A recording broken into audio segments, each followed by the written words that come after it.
Nós sabíamos que ele jogava pelo lado e começamos a saber onde é que ele gostava de jogar. Ele joga nas 3 posições ali, tanto por fora pela direita, como por dentro no meio, como joga pela esquerda. A que ele menos gosta é jogar pela esquerda, mas se for necessário ele joga.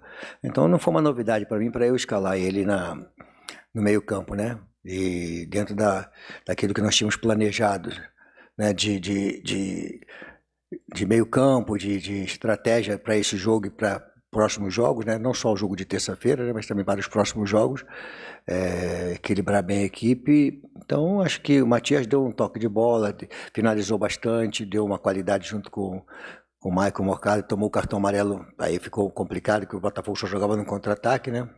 Então ficou preocupante, tive que tirar ele. A entrada do Renato deu mais ainda toque de bola no meio campo, com qualidade de virada de bola. Acho que ele sabe jogar ali. Vanderlei, boa noite. Bruno Faria, da Rádio CBN. Eu queria que você falasse sobre esse resultado importante contra o líder do campeonato, mas mais do que isso, a confiança que o time chega para o duelo da próxima terça-feira, Copa Sul-Americana. A torcida hoje no final do jogo lembrou que é terça-feira, é um título ainda que o Corinthians não tem. Como é que chega o Corinthians para esse momento decisivo da temporada? A gente está falando já há algum tempo, né? Essa vitória foi a primeira que nós tivemos, que a gente já ir um pouquinho da parte de baixo e ficávamos ali na 10ª posição. Acho que não tínhamos chegado na competição até agora na 10ª posição. Então foi muito bom, objetivando o brasileiro e também a Copa Sul-Americana, que é um título importante para nós, e agora focarmos nisso aí. Claro que uma vitória diante do líder da competição e do líder, empate contra o Palmeiras, que é vice-líder, e o Grêmio, né? Então são equipes que estavam ali na ponta da tabela, né? Porque se você reclamar do empate, né? Se nós tivéssemos perdido os 2 jogos, né? Tínhamos perdido 2 pontos, estaria incomodado, né? Então, acho que essa fase da competição, alguém me perguntou lá atrás que nós vamos passar por uma fase muito difícil da competição. Estamos passando por ela, com a dificuldade que exige um campeonato brasileiro. Sai de um jogo para outro difícil, sai de um jogo para outro difícil, pegando a parte de cima da tabela. E nós estamos dentro do trabalho, valorizar bastante, que eu acho que é muito importante. Essa vitória foi dos jogadores, de você poder usar o elenco e colocar à disposição. Eu sempre tenho falado, se preparem, porque daqui a pouco um vai jogar e eu vou precisar fazer uma mesclagem na equipe, dar mais jogo para um, menos para outro, começar jogando com um, outro descansa, para pegar o time mais cansado. E os jogadores responderam muito bem à estratégia que nós criamos, mas eles proporcionaram essa vitória hoje, tiveram a paciência para trabalhar a bola, mesmo com 11, o Botafogo talvez tivesse um pouco mais de vertical, porque joga um time mais vertical, né? E nós tivemos mais paciência para tocar a bola e jogando o adversário para trás com toque de bola. E no segundo tempo, com um jogador a mais, valorizamos a posse de bola. Eu só achei que faltou um pouquinho mais na terceira parte do campo, no eixo final do campo, terço final do campo ali, ser mais um pouco contundente. Levar a bola, mas ser um pouco mais contundente para tentar fazer mais um gol e decidir a partida. Mas sem deixar contra-ataque para eles, que eles só queriam jogar no contra-ataque, né? Então, mas eu acho que dentro do que nós trabalhamos, a cabeça que nós fizemos para esse jogo aqui, a estratégia foi muito bom, e os jogadores estão de parabéns, porque eles conquistaram a vitória, eles entenderam as nossas propostas para o jogo passado, para esse jogo. Então está dentro de uma situação que nós tínhamos planejado, quando foi na data FIFA, nós tínhamos planejado dessa forma. Vanderlei, boa noite. Rafael Esgrilles, Energia 97. Hoje você colocou uma escalação com 2 externos jovens, o Pedro do lado direito, o Wesley do lado esquerdo, mas a minha pergunta vai com relação ao Wesley. Eu lembro que depois da eliminação contra o São Paulo, eu fiz a pergunta para você sobre a evolução do Wesley, e você tinha falado que no 1 contra 1 é um jogador importante, é um jogador insinuante, a torcida gosta, mas que faltavam algumas coisas para a evolução dele, recomposição, e agora, a evolução do Wesley para você colocou ele como titular, como é que você enxerga agora essa evolução do Wesley? Cara, assim, eu respeito as perguntas de vocês, mas vocês não estão no dia a dia, vocês não são técnicos, né? Vocês veem o jogo, mas a gente tem uma situação um pouco diferente. Nós somos profissional técnico, né? Então é diferente o pensamento de vocês. Quando eu falei que o Hélio não está pronto, é que ele não está pronto. Tem muita coisa que aprender, cara. Tomada de decisão mais acertada, a hora que ele tiver que tocar a bola, não fazer jogadas. De repente ele hoje jogou bem, mas quis resolver de repente no primeiro tempo algumas coisas sozinho. Aí vocês querem porque agora tem que jogar o Hélio porque ele fez um gol. Não, será que tem que jogar mesmo? Não tem que ter um pouquinho mais de paciência, tem que ter um pouco mais de calma? Então eu entendo a cobrança de vocês, né? Mas eu não posso me guiar por isso. Eu tenho que respeitar e entender a hora que eu tenho que colocar, a hora que eu não tenho que colocar. Ele está melhorando, melhorou bastante. Mas ele precisa melhorar muito mais, para não gastar desnecessário. Está fechado, faz a bola correr, faz para um lado, até chegar um momento que a bola vai girar para lá e para cá, daqui a pouco bota ele numa condição de 1 a 1, atacar o espaço, ele tem qualidade para fazer isso aí. Agora, só 18 anos, tem que aprender um pouquinho mais, se posicionar, se posicionar para que você proporcione a quem está se aproximando dele, os meias, a achar ele. Mas se você não estiver bem posicionado, ele gosta de se posicionar só para receber a bola de lado e fazer 1 contra 1. Ou até 2 contra 1, ele vai 1 contra 2 de caso, né? Ele gosta disso, mas ele precisa que isso é muito pouco, precisa de muito mais. Isso já é uma característica dele. Agora precisa se posicionar para que tenha uma metida de bola em direção ao gol. Então tudo isso é questão de trabalho, quem tem que fazer no dia a dia. Eu entendo os posicionamentos de vocês, mas tudo faz parte do nosso trabalho de entender, respeitar, mas não tem que fazer porque vocês querem que façam. Duchamp, boa noite.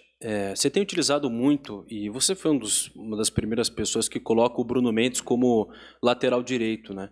Hoje ele vive um impasse sobre renovação. Eu sei que é difícil planejar, em 2024 vai ser outra gestão, enfim. Mas eu queria que você falasse da importância do Bruno Mendes no teu elenco e também para um cara, não sei se você vê dessa maneira, uma função para servir para acabar com uma instabilidade na lateral que o Corinthians vive hoje, Luxemburgo. Não, ele é um jogador que atua, né, bem, com zagueiro central, e até já jogou aqui no Corinthians de lateral esquerdo. Uma vez, não sei quanto aqui, eu não lembro, mas jogou uma vez de lateral esquerdo aqui. É um jogador versátil, né, que hoje necessita bastante. E ele é um jogador totalmente intenso, ele é um jogador que se emprega no treinamento demais, treina muito, e eu boto de lateral, às vezes eu faço só zagueiro, ele chama um lateral mais zagueiro mesmo, às vezes eu faço ele sair um pouquinho mais, né. Então é um jogador bastante útil para nós, né? O profissionalismo dele é um negócio impressionante. Ele, em momento algum, ele fica frouxo, não treina, né? Não, ele palpa qualquer obra, entendeu? Um jogador foi lá para Fortaleza, vindo uma viagem complicada, longa, e tivemos que usar ele dentro do jogo. Ele não, tô dentro e vamos pro jogo.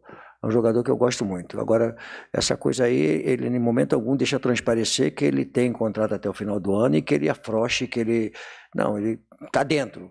Não é aquele jogador que tem contrato até o final do ano, vai decidir da vida dele, não. Ele é profissional. Tá? Então, ele está dentro do trabalho, treinando muito e entra no jogo com a intensidade que o jogo permite. Então, vamos aí caminhar, tomara que ele possa entender que o Corinthians é um grande clube, que possa negociar aí com o Corinthians para que fique aqui, porque ele é um grande jogador, e o Corinthians quer grandes jogadores no seu elenco. Vanderlei, tudo bem? Aqui, Kaique Silva da Transamérica. Falando agora sobre o outro lateral, né, o outro lado do campo, o Matheus Bidu, a importância da assistência que ele deu hoje, depois de um jogo como o da equipe do Fortaleza, que ele acabou falhando em lances cruciais da partida, a penalidade desperdiçada e, na sequência, o lance do gol ali no final do jogo. Se você me permite uma segunda, se você concorda que muitas vezes alguns questionamentos que a gente faz, entre aspas, sem acesso à informação, se dá muito por conta desse distanciamento que a gente tem hoje dos treinamentos no CT? Isso dificultou bastante, né? Mas dificultou para os dois lados, né? Então, da mesma forma que vocês têm dificuldade, eu também tenho dificuldade lá de cá, né? De algumas coisas, né? Então, as informações de vocês, elas hoje ficam mais difíceis, né? Mas não quer dizer que não possa obter, né? Elas são difíceis, mas tem que obter, tem que dar um jeito de obter, faz parte do processo como um todo, né? Para responder a segunda pergunta. E com respeito ao Bidu, cara, ele é um jogador que foi treinado e começou a jogar com 3 zagueiros. Então ele tem uma dificuldade quando joga na linha de 4. E ontem nós conversamos bastante, ontem, sobre posicionamento, a hora que ele tem que entrar mais um pouquinho para que a bola não fique toda entrando nas costas dele. E aí, ofensivamente, ele é um bom jogador. A gente não pode descartar um jogador que tenha o potencial que ele tem. Agora, ele precisa de entender que o Corinthians vai jogar com 3 zagueiros, mas pode sempre com uma linha de 4, que é a característica nossa, minha como treinador. Eu faço 3 zagueiros, às vezes falso, às vezes jogando com 3 zagueiros mesmo. Ele tem que entender, porque hoje exige bastante para o jogador que se adapte muito rápido às situações da sua posição. Hoje você pode fazer um 3-4-3 e ser um jogador de meio campo, lateral ser um jogador de meio campo, né? Então, acho que ele é um jogador bastante útil. E foi bom para ele ter o cruzamento hoje, para apagar um pouquinho mais do último jogo contra o Fortaleza. Vanderlei aqui, tudo bem? Boa noite. 2 perguntas, por favor. seu time ficou mais ou menos 70, 75 minutos com um a mais. Eu queria saber se você gostou do desempenho do seu time com esse jogador a mais ou se dava para ter jogado um pouco melhor do que jogou. E a segunda em relação ao Campeonato Brasileiro. Desde a primeira rodada, o Corinthians não ficava na primeira parte da tabela. Nós estamos na 24ª, mesmo o clube tendo uma das maiores folhas salariais do país. Queria que você fizesse um balanço assim do brasileiro, assim, qual o nível que você acha até agora do Corinthians, se dava para ter jogado muito mais do que está jogando, por conta disso, né? Ficou 23 rodadas e se o Cuiabá empatar amanhã, volta de novo a ficar na segunda parte da tabela. Que análise que você faz do brasileiro em si e do seu time com 70 minutos, por favor, a mais? Você tem que responder com calma, né? A pergunta vem sempre com muita casca de banana, né, cara? Então tem que responder com um pouco de calma. Nós ganhamos o jogo, né? E jogando da maneira como tem que jogar. Nós não fomos verticais. Não tinha necessidade de ser vertical, né? E nós trabalhamos a bola. Eu respondi, mas eu acho que de repente tem que responder para você. Eu respondi o seguinte: nós dominamos o jogo, a bola girou para um lado e para o outro, e nós deixamos de ser mais contundente no terço final do campo, para tentar fazer o segundo gol, naturalmente, sem se expor. Porque o Botafogo não é o líder da competição de graça. O Botafogo não pediu a ninguém, ele é o líder da competição. Talvez seja o time que tem um meio campo mais intenso e tenha os dois de lado de campo muito intensos. E mais o Tiquinho, que era um jogador, depois foi o Diego. É um time muito forte na transição ofensiva e no contra-ataque. Então a gente tinha que atacar e não ficar desprotegido. Por que tinha que ser o segundo gol? Naturalmente. E fazer a bola chegar no lado de 8. Então, acho assim, 75 minutos nós jogamos bem. Jogamos bem, me permite dizer, nós jogamos bem. Talvez não em cima daquilo que você quiser, a gente buscar esse sentimento de segundo gol, verticalizar o jogo, não. Nós tivemos a seja de tocar a bola para o lado, usamos bastante o Cássio para isso, né? E com respeito à parte da tabela, cara, é uma posição que nós estávamos querendo há bastante tempo. Mas se nós tivéssemos com um time com mais resultados, nós não estaríamos na parte de base. Então, cara, é o que se apresentou para nós. Essa é a grande verdade. Eu fui muito claro para vocês aqui, surgiu agora a Sul-Americana, que nós temos aí condições de poder conquistar um título, né? O sábado na Libertadores. Eu fui muito claro para vocês, mas vocês talvez não se lembrem disso aí, que a importância do trabalho desse ano do Corinthians não ir para a segunda divisão. Não foi isso que eu falei quando nós chegamos aqui? Valorizar o Campeonato Brasileiro para o Corinthians não ir para a segunda divisão e tentar buscar uma vaga de Libertadores. Então, essa valorização tem feito o tempo todinho.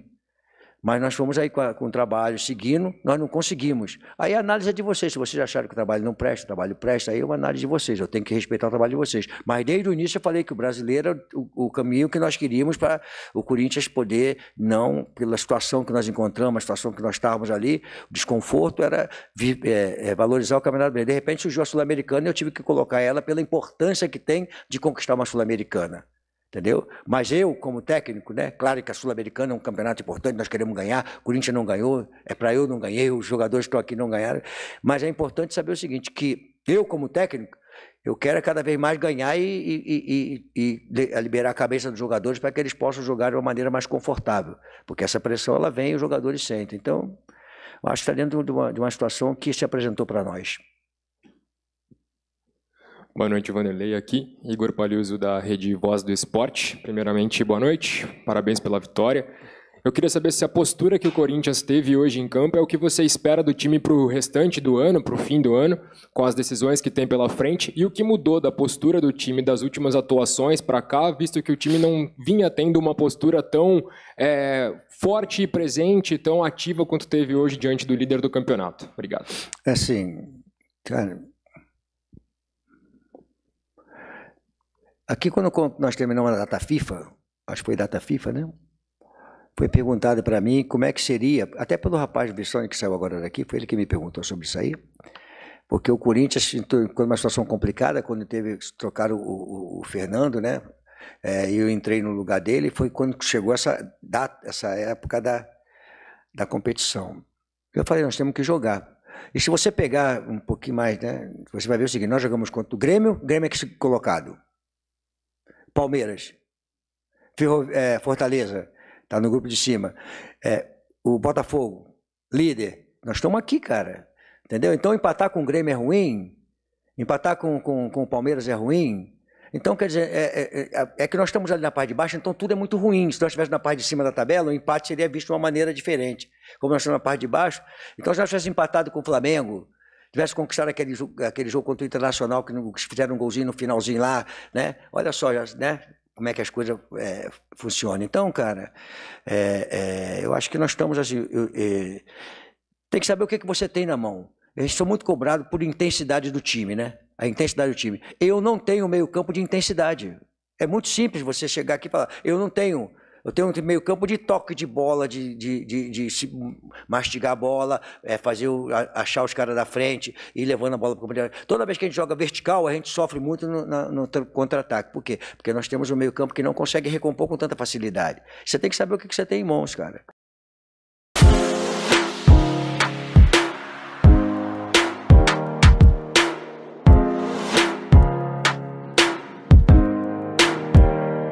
E o Corinthians que acertou nessa semana a renovação do atual artilheiro do Sub-17, o atacante Roberto, de 17 anos. O jogador, que tem aí os seus 9 gols em 19 jogos da temporada, assinou um novo vínculo no Parque São Jorge de mais 2 temporadas até agosto de 2025. O jovem assinou seu primeiro contrato profissional com o clube e tem uma diferença assim bem grande pro de formação que ele tinha antes. Mas basicamente, né, só resumindo aí a diferença, ele vai receber muito mais dinheiro, além de ser mais valorizado internamente. E por sinal, ele até pode ser do Sub-17, mas é frequentemente chamado pelo Danilo para os jogos do Sub-20 e pode até virar um substituto à altura, quem sabe, do Arthur Souza no ano que vem. Lembrando que esse é o último ano de ambos em suas categorias. Enfim, parabéns aí ao garoto pelo novo contrato e eu espero te ver em breve no profissional. Olha lá, hein?